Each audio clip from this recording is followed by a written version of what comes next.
आपका ज्ञान मार्ग जीएस में स्वागत है। अभी तक बिहार में जितने भी एग्जाम हुए हैं उसका प्रीवियस ईयर का क्वेश्चन लेकर के आए हैं। तो आइए ज़्यादा समय ना गवाते हुए स्टार्ट करते हैं। पहला क्वेश्चन है कि कौशल एवं मगध के मध्य संघर्ष का प्रारंभ हुआ था। किसके समय प्रारंभ हुआ? तो यह अजातशत्रु के समय प्रारंभ हुआ था। बिंबिसार शासक था, हर्यक राजवंश का शासक था बिंबिसार।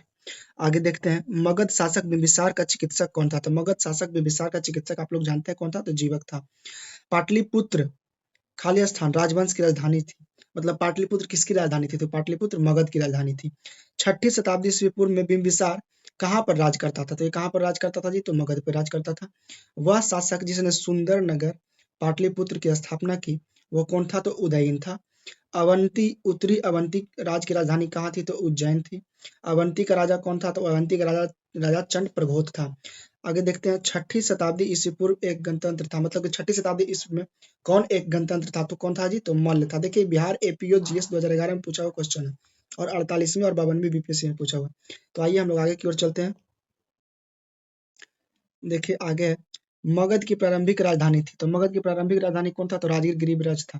मतलब राजगिर, अभी प्रारंभिक में राजगीर। ये देखिए 53वां 55वां और बीपीएससी प्री 2011 का पूछा हुआ क्वेश्चन है। 47वां बीपीएससी प्री 2004-5 का पूछा हुआ क्वेश्चन है। बिहार दरोगा 17/12/2023 का शिफ्ट फर्स्ट का पूछा हुआ क्वेश्चन है। आइए हम लोग आगे चलते हैं। अजात शत्रु के वंश का नाम क्या था? तो अजात शत्रु के वंश का नाम क्या था? तो हर्यक वंश था। विश्व का पहला गणतंत्र वैशाली में स्थापित किया गया था। किसके द्वारा? तो लिच्छवी के द्वारा। ईसा पूर्व 6ठी सदी में विश्व की प्रथम गणतंत्रात्मक व्यवस्था थी वैशाली में। 16 महाजनपद की सूची उपलब्ध है अंगुत्तर निकाय में। प्रथम मगध साम्राज्य का उत्कर्ष किस शताब्दी में हुआ था? तो 6ठी शताब्दी में हुआ था। वत्स राज्य स्थित है। वत्स कहाँ है? तो इलाहाबाद के आसपास स्थित है। प्राचीन भारत में द्वितीय नगरीकरण से संबंधित क्षेत्र कौन था? तो गंगेय मैदान था। कौशाम्बी महाजनपद की राजधानी कहाँ थी? तो ये वत्स थी। आइए हम लोग आगे की ओर चलते हैं। देखिए 6ठी एवं 4ठी शताब्दी ईस्वी पूर्व के मध्य सबसे शक्तिशाली महाजनपद कौन बना? तो मगध बना था। मगध साम्राज्य का वो शहर जो गंगा, सोन, गंडक के संगम पर बसा है वो कौन है? तो पाटलिपुत्र। हर्यक नरेश बिंबिसार की राजधानी कहाँ थी? तो राजगिर या गिरिब्रज था। अवंती राजधानी कहाँ का था? तो उज्जैन का था। चंपा महाजनपद की राजधानी कहाँ थी? तो अंग थी। आइए हम लोग अगले टॉपिक की ओर चलते हैं। हमारा अगला टॉपिक है मौर्य एवं मौर्योत्तर काल। इससे जितने भी बिहार में पूछे गए क्वेश्चन है उन सभी को हम लोग देखेंगे मौर्य एवं मौर्योत्तर काल से। तो आइए हम लोग देखते हैं ज्यादा समय ना गवाते हुए। देखिए पहला क्वेश्चन है कि अशोक स्तंभ पर लिपि लिखी गई है ब्राह्मी लिपि में।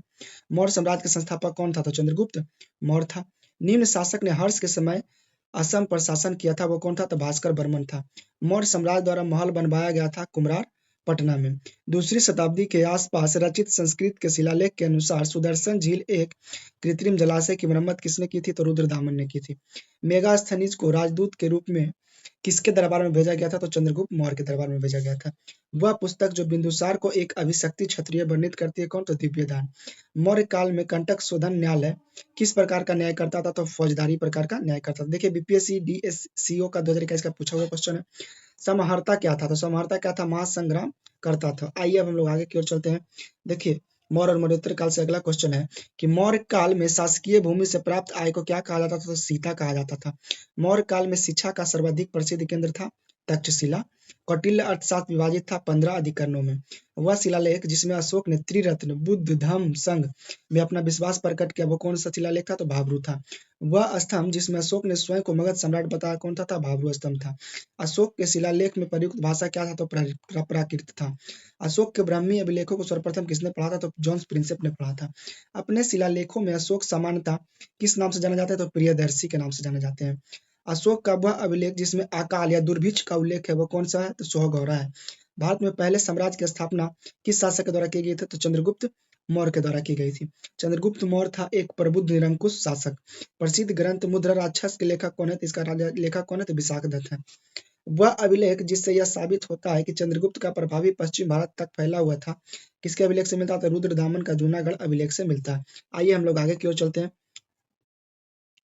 आगे करके वह शासक जिसने पाटलिपुत्र को सर्वप्रथम अपनी राजधानी बनाई कौन था? तो चंद्रगुप्त मौर्य था। वह मौर्य राजा जिसने दक्कन की विजय की थी कौन था? तो चंद्रगुप्त मौर्य था। जिसके ग्रंथ में चंद्रगुप्त मौर्य का विशिष्ट रूप से वर्णन हुआ वह था विशाखदत्त। कौटिल्य अथवा चाणक्य सम्राट प्रधानमंत्री था किसका? तो चंद्रगुप्त मौर्य का था। नंद वंश के पश्चात मगध पर किसका शासन हुआ? तो मौर्य राजवंश का। सेंड्रोकोटस ने चंद्रगुप्त मौर्य की पहचान की थी विलियम जोन्स ने। कौटिल्य की पुस्तक का शास्त्र आधारित है शासन काल के सिद्धांत के और अभ्यास के विषय पर। चंद्रगुप्त मौर्य ने सेल्यूकस के बख्शीश के रूप में दिया था 500 युद्धक हाथी। आगे की ओर हम लोग चलते हैं।